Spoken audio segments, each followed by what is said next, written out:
And that's all. Oh, right, they are. To start getting feedback and sense that in fact this is going. Yeah, this is just a start.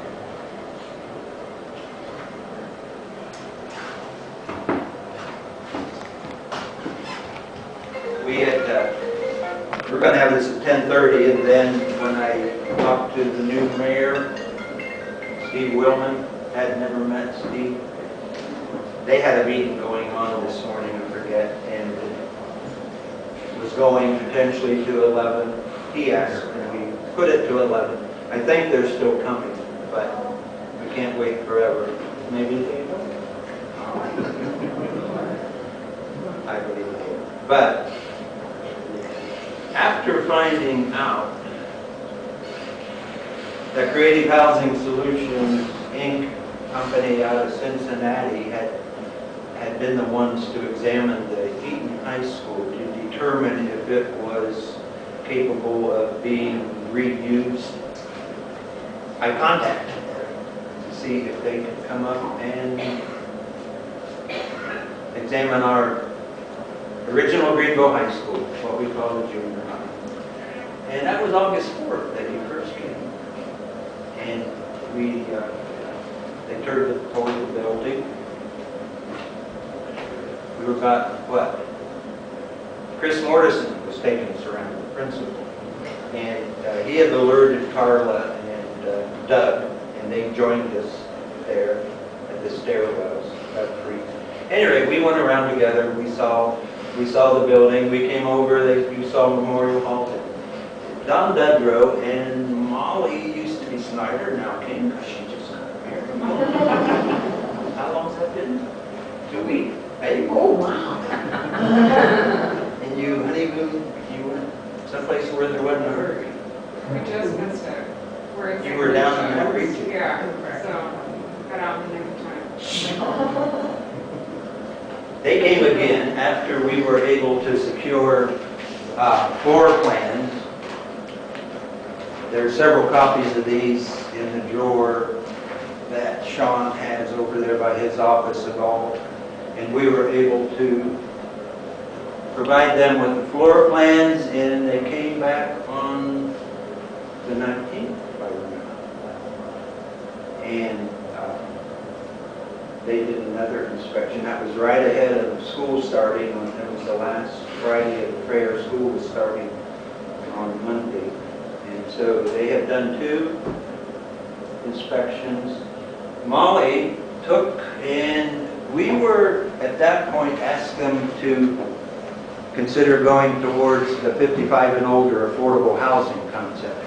And that's what the preliminary plans that she and Don can tell us about. But I think I'd just like to quit talking and let you tell us what you found in that William B. Ittner 1924 finish.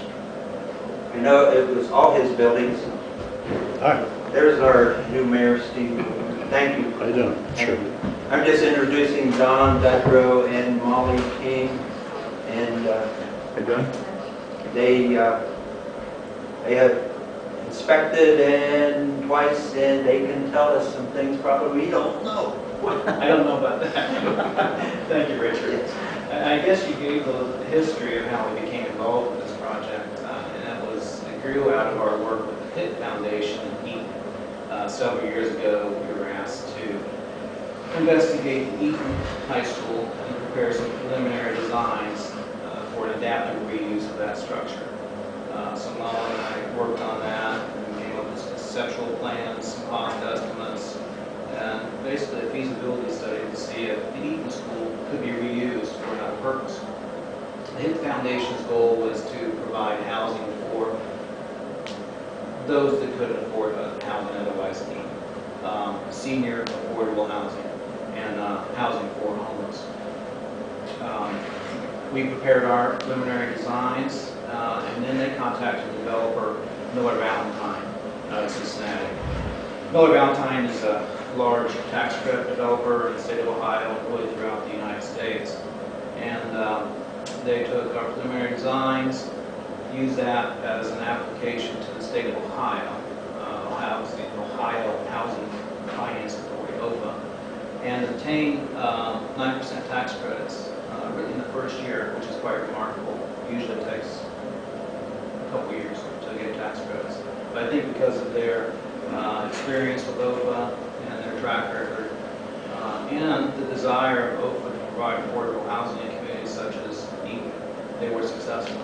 So I'm sure you've been through Eaton and you've seen the construction going on there at the Eaton School. It looks like they will be ready for occupancy the first part of January.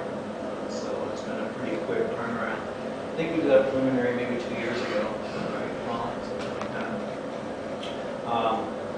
So Richard, I think, was talking to HIT Foundation and people in Eaton about the possibility of doing the same thing with your school next door. Reached out to us and said, sure, we'd love to come to Greenville. Honestly, I can say Molly and I had never been to Greenville before. So our first experience was in August, and it was very, very pleasant. Enjoyed your downtown. We went to the new restaurant down on Main Street. Merchant House. Merchant House. A nice lunch there. So, and everyone's been very welcoming and friendly here in Greenville. So as Richard said, we then came back and did a more thorough investigation of the building prior to beginning school. And we were able to obtain some historical drawings and verified generally that they were accurate. There were some modifications that were made over the years, but then based our designs on the existing building, a conversion of the existing school into apartments.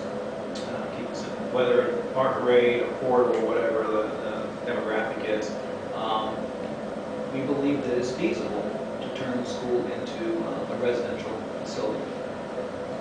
And not only 55 apartments, which is what Molly has designed, it's 55 apartments, majority one bedrooms, but also some common spaces. There's a large gymnasium that can be repurposed for a gym, I guess, or a fitness center for the occupants of the building and also the community possibly, some community space, and basically preserves the building. So I guess with that little introduction, I'll ask Molly to talk about the floor plans and how the buildings would lay out with these apartments in the building.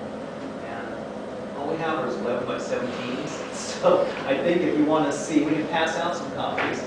And then you can gather around the big table here and Molly can talk about different spaces. Sure.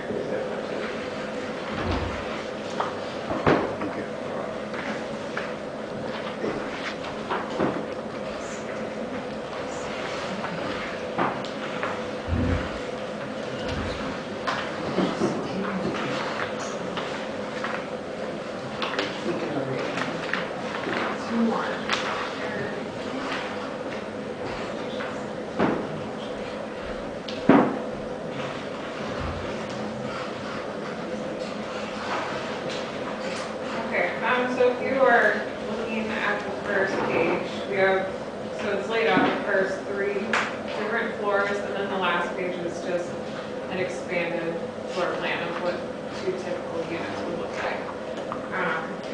So we tried to keep as much of the original structure as possible, so we did very minimal moving of existing walls to just keep the floor plans as efficient as possible. So we did most of them along the outside of the building. That's where you'll find the units to get windows and light. And the interior courtyard also offered a good opportunity for light into those apartments and those kind of common spaces. So if you're looking at the first floor, that's where we have a mix of 1 bedroom and just 1 efficiency units. We tried to lay them out to get the maximum amount of units without having too tortured of floor plans. So we have a nice open space floor plans within the units. So, and I think, as Molly said, we tried to minimize the relocation of walls. So as you see in the plan, the corridors remain. And we're basically taking the classrooms and turning them into apartments. There's efficiencies with that in terms of demolition and construction. We do have that natural light and the large windows on the perimeter. So moving to the second page, this is the second floor plan. We've got pretty similar, we have some multi-purpose community spaces that we just kind of left as an open space dependent on what the needs would be or how you want the building to function. And on the second floor, you've got 16 one-bedroom apartments and then an efficiency. Yeah, gymnasium, so on this floor, we're gonna keep the space, but just reuse it for maybe a fitness center. So instead of it being a 2-story volume with the basketball hoops, then we would just have it down to 1 story. So that could still allow for fitness activities, treadmills, weight machines, all of those kind of things. But then that allows us to take the second story space and make those into apartments also. So what would be the second part of the gymnasium is now apartments on the third floor. So we flipped the third floor plan out, so you'll see that we added more apartments and just kind of a lounge space also. And then we have a total of 16 one-bedrooms and then 9 efficiencies on the third floor. So all in all, we have 55 units. 44 of those are the one-bedroom and then 11 efficiencies. So that was kind of preliminarily the maximum amount of units that we could try and fit into the space, keeping a mix of one-bedrooms and efficiencies. What was nice about the school is that they're pretty much typical plans, first, second, and third. Classrooms are stacked that way, so the units layout is stacked units. So we have vertical stacks and chases for plumbing and electrical, mechanical systems. Again, more efficient construction than staggered moving columns and stacks around the building. The building lays out really quite nicely for apartments, in my opinion. And then the last page, you'll just find an enlarged unit plans. You can more closely see what a one-bedroom would look like and then what an efficiency would look like. And they're 550 to say 650 square feet, I think, for the one bedrooms. The efficiency is a little bit smaller, so not really small. I mean, pretty generous size. You can see there's a kitchen with a little kind of bar top there with some stools dividing the kitchen from the living room space. Generous size bedroom with that. With the elevator, most of the units can be fully accessible, all of them if you choose. But if you were going to serve a senior or elderly population, that would be important. Floor heights are generous, so you can have some high ceilings, which is nice, 9-10 foot ceilings.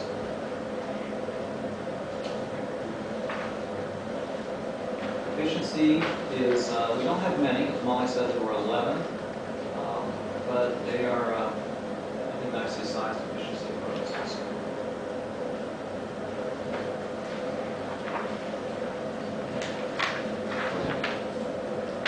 In terms of cost, we tried to, again, stack units, minimize demolition and relocation of corridor walls. All the stairways remain. The elevator barely meets ADA requirements, but does meet ADA requirements, so we were going to keep the existing elevator. It doesn't meet the current requirements for it to get the full-size stretcher on it. Not the full-size stretcher, but there is an exception for that size doorway and that size shaft. It does technically meet ADA, but not for a full-size stretcher. But we wouldn't, even like a developer, want to make that upgrade if they're not senior housing in it. They very easily could do that. It's my experience is that they would have to make that upgrade, especially if it's senior housing. It would be a nice amenity, a nice feature, but not required, I guess, to meet ADA. But we could very easily add, currently the elevator is at the end of the corridor on the south side. You could do the same type of thing with another elevator shaft on the north side.